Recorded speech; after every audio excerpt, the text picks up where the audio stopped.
So welcome to today's discussion about corporate insurance. Many businesses only start to think about covering risks after something has gone wrong. For example, a fire broke out, or there was a cyber attack, or flooding. But effective risk management, of course, begins long before crisis. And today's companies face rapid change in the risk environment as such, like cyber threats, climate events, also geopolitical insecurities, inflation, increasingly complex technologies, and also value chains. So many things to think about. So insurance is no longer just a financial protection. It's a key part of any business continuation. So I'm pleased to welcome Oskars Hartmanis. Hello. Yeah, hello. Oskars is chairman of the management board of BTA, which is a major insurance company. And Georg Winter. Hello. Georg is chairman of management board of GrECo Group, broker to be short, I believe. So, well, gentlemen, let's open this conversation with like broader market trends that we have nowadays. Let's start with the bigger picture. So, business risks today go far beyond like basic stuff like fire or floods. Companies also face very complex cyber threats, maybe supply chain disruptions, just for some reasons, and so forth. So what do you think, what are the biggest changes that have happened through the last few years, if we can set a time frame like that? Yeah, I would say in the Baltic market, if you take a look, a bit different from US or European markets or worldwide, I would say still we are on very, starting age here, because we still have uninsured property close to 50%, which is not the case even in European Union or Eastern or Western Europe. Yeah, so we are very much on beginning here, and then we have also international companies which do take care 100% the same way as in worldwide. Yeah, so we have from this not insured at all till 100% insured. So we have all spectrum, yeah, and we have to deal with those questions. First of all, complex questions being solved with helping of brokers, but then we have close to 200,000 companies here in the Baltics, which are like small, medium-sized companies, which need very simple products, which should be sold to them. Yeah, even sometimes a consultancy is not needed on such kind of level, but they need this property and business interruption risk as a first entrance and know-how for insurance. Yeah, I will give you one example. Yeah, like for example, like if the fire is happening with SME, which is like whatever, let's take a restaurant. Most likely, if you are not able to come back to the business within the next 3 months, the company will be bankrupt because of turnover. So there are fixed costs which they cannot cover. So the same goes also to the some kind of manufacturing. And if we take a look in Georg mentioned last 50 years, I will just take 5 years back. COVID, war, second conflict in East. Yeah. So we have 5 hits which have been driving up inflation so dramatically that construction have been in Baltics have been compared 5 years ago. It's a double price. So meaning just to build up the same building or warehouse, it costs twice. And if just the tangible assets as the house or warehouse is insured, then we have a problem because it is delays. It's lack of income. Delaying. So it means that you have many of companies do have their subcontractors, or they do have some kind of like where to deliver a goods, and they're not capable. So manufacturing is stopping, and they could be back in production when everything is functioning. Okay, even 50%. Yeah. So and it should be again. Some insureds for property and warehouses have been substantially grown up because all production costs are more expensive than it was before COVID. Let's be very open. Yeah, energy costs have been driving up all production costs. The second thing that deliveries are taking much more time for equipment and so on. You need to extend your business interruption.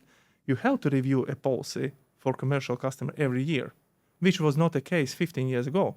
Right. You could renew a property most likely you would remain for next 5 years without a big change.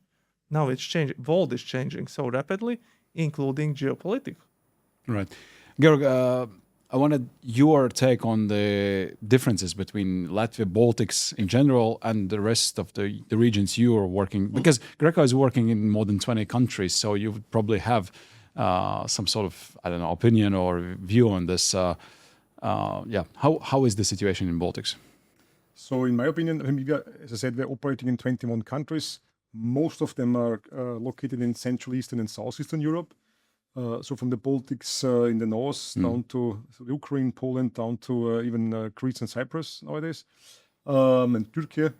So nowadays the situation, I think that Baltics are somehow in between from a development point of view. So what we see also countries where it's which are lagging more behind global trends. But in general, what we see first of all is that, as you already said, for example, as Oskar said, we have the topic of, are risks which are insurable already insured?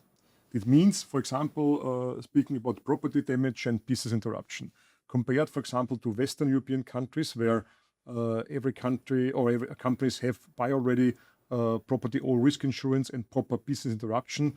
There we, for example, here see that this is not happening in every case because it's not mandatory, and therefore it's in many companies just seen as a cost position. That this is one of the main issues. It is a cost position. But this is because I only see it if I see it only from a cost or from a financial perspective, in a certain, let's say, short-term thinking. Yeah. The point is I need to understand that we have here in the countries, and every country is here different, but we see, especially in SME, a certain lack of risk literacy. So the really companies understand what is the value of risk management and especially what is the value of insurance. Because if I may interrupt, just if we talk about SMEs, I'm starting to think that they don't have this capacity to think about these terms because most probably don't have like huge banks or something, the risk assessment guys and girls and doing the stuff. So they can't be aware of these things. Absolutely. Most probably. Absolutely. You're fully right. I mean, as is in every small company, you don't have a special function for all these kind of things. Yeah. The point is also what we see there, that for everybody it's logic that I buy, for example, motor third-party liability insurance because it's mandatory. Very often also companies buy casco insurance because the car is somehow also from a private point of view a very important emotional. And it's risky to be in traffic. Everybody understands that. Exactly, everybody understands that. Yeah. But when it comes to fire, for example, or other property risks for production side, for instance, I'm not even speaking about supply chains, etc. Then this gets a little bit more. It's not so concrete; it's more abstract. We all know about fire, but this doesn't happen on my field. This always happens somewhere else. And this is the point that first of all, if a loss occurs, if there is, for example, a fire at my property, what do I want? I want to be in the same situation as if no claim or no damage would have occurred. This is what always we have to take into consideration, keep in mind. Which means, first of all, as you said, with all this inflation now, and we have it, as you said, it's energy prices or cost of replacement is higher because of inflation. We have longer lead times because of supply chain disruptions, and also we have lack of labor. So also maybe even there is the materials there, but you don't have the company, the contractor, because they have full books, and they are not that they're not prepared to now jump in and build a new warehouse, for example, for you. So all these things, need to be considered when designing the right insurance coverage. I like the way you described that the insurance policy makes sure that even if something happens, business can, be sustained and everything goes like before. Although probably it's not 100% possible. I had to give my car in the service, and my insurance policy says that I could get a replacement, but that was not exactly the same car. It was I suffer a little bit. Something. It should not be 100% because also we always say insurance is the last line of defense. Okay. Yeah. Insurance should protect your balance sheet. Insurance should not be, a contract that you have as a company with an insurance company to exchange money for each and every frequent bagatelle loss. this is not what insurance is designed for. And also this is a big differentiator when I compare the Baltics, especially also here Latvia, for example, with Austria, Germany, where the deductible, so the retention in case of a claim, the retention that the client is willing to retain is much higher. Yeah, it's something that is not exposing the balance sheet, yes, but for a company, couple of 10,000 or even 100,000 euro, in some cases even 1 million, is retainable.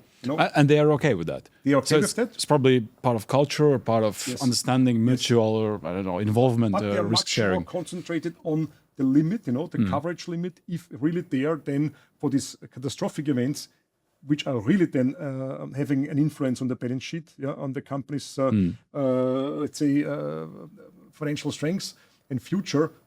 There, you should have your attention. Oskars, you're selling the idea that the company should not only insure their property, but also the business continuation, or business interruption risks. Perhaps we could go through some sort of an example, although it could be abstract, or you can have also concrete company in your mind, maybe not mentioning the names, of course, but just for our audience to understand what does it actually mean. And I have a couple of examples from different kind of industries, starting from retail seller for food, for example. Yeah, right. There was like a in a shopping mall, fire started during a night time. Actually, where it starts, usually from some kind of electronic equipment, and where it comes from refrigerator, where some kind of either breweries are in, but it's coming from a shelf. Yeah, but now. Loss of fire, because fire brigade came, located, isolated this fire. So everything under the water. So it means that first of all property plus all food. Okay, what's happening? We have to renovate a shop. Already Georg mentioned, everything is. It's not only about the shelves. Yeah, first. Experts are coming in. They have to evaluate if the building, do you need to replace a roof or constructions and so on. Then you have to build up a design. Yeah, so it also takes a time. But you have people who is taking care for selling, putting in the shelves and everything. So these are fixed costs. So these are costs for the company. They are renting costs. There are costs for leasing equipment. For example, there could be a bank loan or leasing for different kind of machinery, which are payable. So there is also even though the shop is closed. So there is no gross income. Yeah, exactly. Yeah. If there is one shop, there is no gross income, meaning that a problem comes where that you have to either to say to all employees you lay down to zero. And when your shop will open, you have to recruit. Yeah. But again, we have a problem with the people overall in Baltic countries. We cannot say, now you are out, and then to recruit. It's also employer's brand, I believe. It doesn't sound but there are nice, multiple things are there. Yeah, what I like to say that it's not so easy to do such kind of activity. And insurance, in this case, would pay when the company would return back to the point what was average turnover by gross income. Yeah. So meaning that we are compensating and returning back. So first of all, insurance company is also very much interesting to return back and to sooner, make sooner. Yeah. Like with your car example, you mentioned that your car is a repair shop and there is a rental car. Exactly. Yeah? So this rental car is somehow is the same for business, compensating my usual costs, which are fixed costs. All right, let's continue with. We touched upon mistakes businesses make, but let's just dive into this dimension a bit more. What are the most common mistakes you see when consulting? Because brokers are mostly, consulting and just increasing awareness, as I see it. Have you insured that? Have you thought about this risk? And they're like, oh no, thanks for saying this, and we would cover that in ideal scenario. So what do you see as common mistakes or misunderstandings in business? When it comes to insurance. Yeah, sure. So definitely is one of the main, I wouldn't call it mistakes, but for us, definitely one of the main challenges is that often companies only look at costs. And then the point is, if I just, for example, in insurance, if I compare two policies or two offers, this is like, and if I just compare that based on costs, then it is like comparing maybe apples with bananas, So definitely it's important, first of all, how you approach insurance.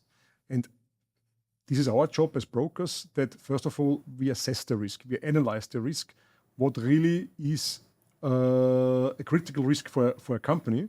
And then based on this assessment, we structure then the insurance coverage. So insurance is not first, insurance basically follows the risk. Yeah, so because the problem of the client is not insurance, the problem is the risk. And therefore, if we first understand the risk, also the client, you spoke about insurance literacy, risk literacy. First of all, also the client has to understand what risk she's facing. And this often, I think maybe here in the Baltics, companies tend to take more risk. But what we see in practice is that often companies unintentionally take more risk because they don't even know that they have this risk, because they're not aware. I think this is the main point. So first of all, we see it for us, if it's insurance companies now or brokers, to work on the risk awareness, to educate our clients. I think this is our job. And then based on that, really to find the proper solution that really covers the exposures of the clients, and not looking on the costs first of all. Because maybe you can, as said earlier, for retaining a bit on a known basis, retaining a bit more risk, for example, fire risk, or business interruption, could help at the same cost level to cover the real exposures. We always speak about the so-called total cost of risk. And this total cost of risk is, on the one hand side, yes, one big portion is the insurance premium, but the other portion is, at the end of the day, the risk that you take yourself, known or unknown. And I think this has to have must have the balance. Can it be so that brokers and SMEs, they talk and then they come with this sort of ask and you say, we don't have such a product? Or you can tailor make anything they want? I would say there are insured risks and non-insured risks. Yeah, Okay. So it has been historically exists. Yeah, like a war risk is usually exclusion from insurance and also from reinsurance treaties. Yeah, but if we take a look at how also insurance market have been developed, there is one risk which just became, I would say, hot potato here in Latvia after one drone have hit nearby Russia border. Which is a war type of thing. So the war is not declared officially in that country, meaning that it's not a war risk. The drone risk, which has been when there will be like official war between two countries, then such kind of case would not be covered by any of the policies. But in this case, when there is no war against another country, but we have been hit, there is additional product you can buy for such kind of extending such kind of covers. But we have one new tendency for last 5 years because of energy crisis. Solar panels have been installed everywhere. Which is good on one hand. From one side, good. From other side, again, if it's on top of the roof of this building, and it heats up, then this building costs around 20 million euro. And if it burned down, it's who is in charge? Those who made the installation. Either there's a product, and here the question comes: what I want to install on my roof, and if I able to burn out a house, warehouse, and so on, because usually warehouse roofs are now used for such kind of purpose. But also we have one of the very large claims also of VIG, also in Central Eastern Europe, where one of the warehouses have been burned down fully. So which means that if I own a warehouse and I'm planning to install such panels, so I should ask that service provider, do you guys have your business insured? liability insurance. Yeah. So it's another dimension. So I'm not only thinking about my own perimeter. I'm thinking about my suppliers and their And this is about coverage. And this one is about this risk literacy. Yeah. So this one is again. So if I'm doing something, may I cause such kind of accident to the third party? Because liability, again, now we are talking about liability to the property, but the same liability could be caused to the people, which is damage. And again, coming back, assets are divided to fixed assets and intangible assets. And if the brains are damaged for a company, it costs money. Yep. So again, we talk about how to increase liability limits versus how it was been before. I just had actually sort of a aha moment. So you, in your job, probably you face that a lot. I mean, when you talk to clients and they're like, whoa, we didn't think about that before, but now thanks to you, we now think about it. Do you have such scenarios?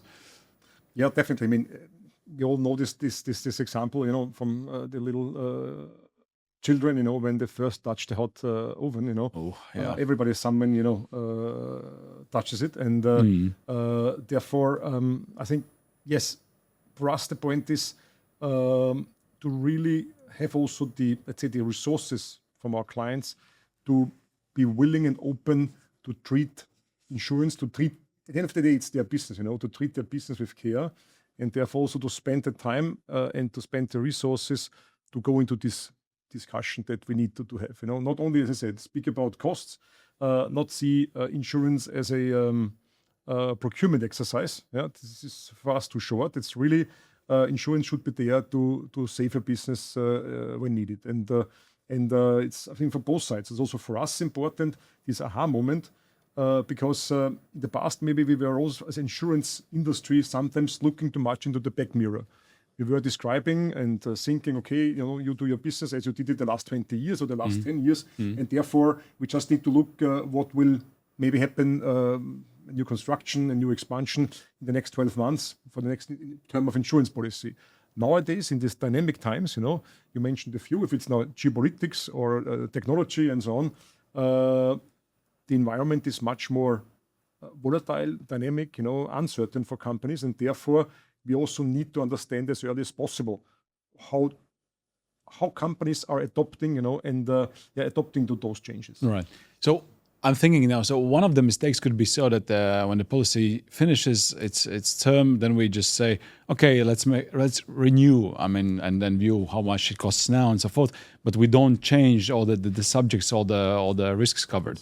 Because that might happen out of, I don't know, habit, laziness, and so forth, that people don't think about new emerging things like hot potatoes. You mentioned drones falling down, even though we're luckily not at war. Any more such examples of new emerging risks that companies, even small companies, should now think about? So I think everybody should think about it. We try to somehow have a systemic approach to it, and we at GrECo talk about the so-called 4 risk changers. And those risk changes, we covered already parts of it. So first of all, think about the current geopolitical situation. How does geopolitical changes influence your business? Typical example, for instance, is supply chain issues.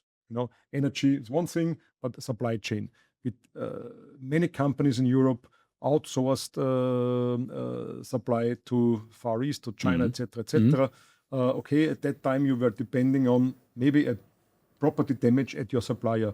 Nowadays, it's not only the property damage at your supplier. Nowadays, the supply chain in between, is very vulnerable due to different reasons. If it's not the Strait of Hormuz, if it is now, it was the Suez Channel, and so on. So there's COVID, these are all now, for example, for example, in the summertime, heat. Out, low water in a river could also heavily influence your supply chain. So this is one thing, and definitely for the Baltics, geopolitics is, as we know, because of the specific situation, geographic situation, definitely we have to be very careful with this topic. Also in a hybrid way, we have more or less a hybrid war situation in Europe, which means geopolitics also are connected to the second important risk changer, which is technology. On the one hand side, it is technology in a real negative way. It is cyber threats, which come often in combination with geopolitical exposures, as we have now. For example, this, for instance, is an exposure for critical infrastructure, in critical infrastructure companies, but also for SMEs. SMEs can also be here depending on that critical infrastructure. Well, that's quite broad. 4 totally different and quite broad dimensions of new risks. Anything to add about? But about those natural catastrophes. Yes. If you look from historical point of view, year 2026 is the hottest worldwide by the temperature. Again, which is causing. The problem is not a temperature. It comes with some kind of like hurricanes or storms afterwards. And the frequency of the storms on the Baltic region and wind, especially now last season, starting with lot of snow, minus temperature, now very dry, let's say spring, and now with flooding. Yeah. So actually during a year, we have already a couple of storms are coming on this region, which in the past have been once in a decade. So I will give example of the same shop, because the shop, how construction of the shop, we also do have quite many shops which is not always on the ground, but in between first floor and ground floor. And what's the problem? The shop is flooding. When the heavy rain is coming, it's flooding. Usually all of new shopping malls which are constructed are having a flood risk within 2 years. Because afterwards they're starting to think about how to get out of that. Yeah. Okay. And so the flood risk. Secondly, we never ever had such kind of storms during the summertime. Now we have at least 2 per year. In Baltic region, we have been reinsurers are calculating once per 200 years. Imagine what kind of calculations are there. We have 2 per 1 year. So it's a drastic change, And this one is, so it's a question, how it is driven. So this is driven by some kind of ecological change, which is happening, and we cannot, that should be somehow taken into account. All right, quite eye-opening conversation that we have here. So to make our audience less uncomfortable and more sure about their future, we should round up slowly our conversation with practicalities. And let's focus on SMEs. What's next then? Should they have consultants now? Should they, listen to such podcasts? Or where do they start at, and what are the first, ABC things they think about and do? So in general, I think the world nowadays, we always call it VUCA, We have vulnerability, we have uncertainty, complexity, and ambiguity. So this is when you look into, talk to managers of companies, they say, for example, the last 5 years, I was basically one of my main tasks was crisis management. So this means, yes, crisis is the new normal. And crisis and this vulnerability, came to stay. So this is unfortunately maybe not a good message, but the good thing is that we see also after a couple of years now that companies get used to it. So if companies were hit by uncertainty 5 years ago because of a supply chain exposure, today it's more or less daily business. And you see also, for example, the war in Iran, that this, we see that this would have hit the economy much more than today. Because markets didn't react that exactly, much, actually. Because we get used to it, and companies also understand, how to find other business continuity, other ways to continue the business, etc. So we could say that companies are more resilient in ways, This which makes them not think about insuring these things, because just get used and they just find ways. Yeah, insurance is one part of your resilience strategy. So at the end of the day, I think that resilience, and you said it, strategic resilience is key. And this is definitely an important thing. Coming back to the ABC, there, first of all, it's important to not only look into current trends or current exposures. It's first of all important also to be more abstract, to listen to the silent signals, to understand what is there on the horizon. Not only what is really important today, also understand what might come up there in the next 5 to 10 years. So not the back mirror, but exactly the kind front. Look to the horizon. Future, exactly. Listen to this. I always say there's a saying. Maybe not the black swans, because the black swans are a long discussion. What is a black swan? We say always the gray rhinos. Yeah? Where you have already the silent signals. Right. Listen to the silent signals and not say this will never happen to me. Be prepared. I think this is important because then you win time. And then also understand that mitigating a risk, it's not always insurance. You have different options. And first of all, think about, if you are prepared, how can I maybe even avoid the risk by changing something in my business model? How can I minimize the risk technically? For example, you spoke about flood. There's enough that you can do. You can avoid the flood risk when you, for example, decide for a new retail store. You can already in the beginning, before starting construction, you can already actively avoid the risk, the flood risk, by, for instance, choosing the right location. But not the right location based on, again, the backward mirror on old historical data.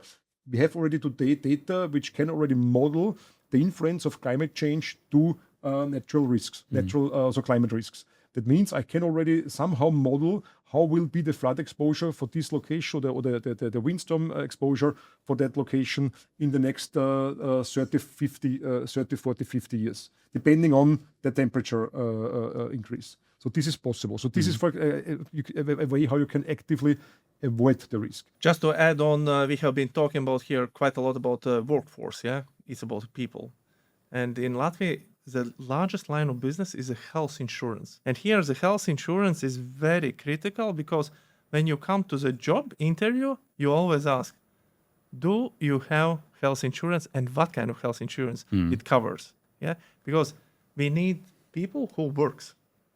Yeah, everybody wants to have in a company employees which works instead of those who are staying in a hospital and so on.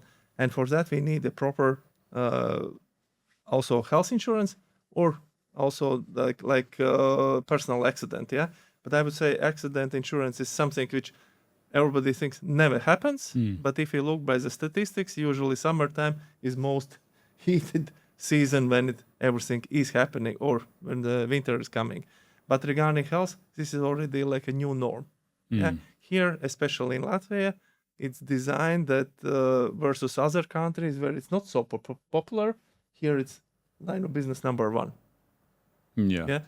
But the new aspect that you brought in is not just like a bonus to additional to the salary. It's more from owner's perspective, like continuation of my business, because I need people to have them on site. Yes, everybody wants to have, because nobody is running with extra resources. Neither GrECo company or BTA is running with extra employees. Right. Everybody wants to have, how to say, quite lean. Sports teams they do have some bench, sitting on a bench just waiting for their chance. So but again, so these are needed resources.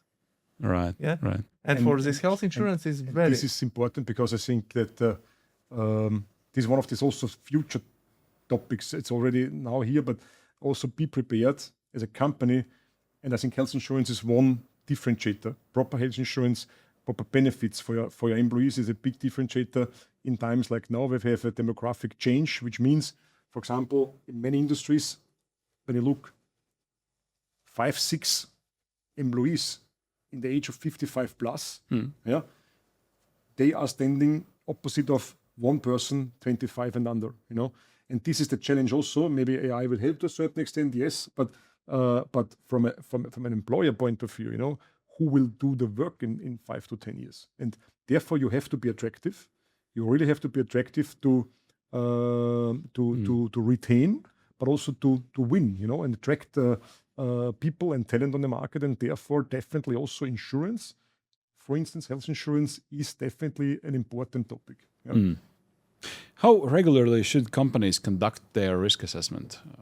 Is it once a year or is it every day? I mean, minimum. So I would say that definitely depends also, coming back to this dynamics, you know, and the volatility of your business.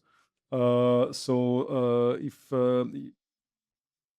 the business is pretty stable, maybe it is not needed to do it permanently. But we, from our point of view, always saying that there's also in many countries it's mandatory by law, you know, to have at least once a year a risk assessment, risk monitoring with a client to see what is changing, etc., and also how the future looks like. Yeah.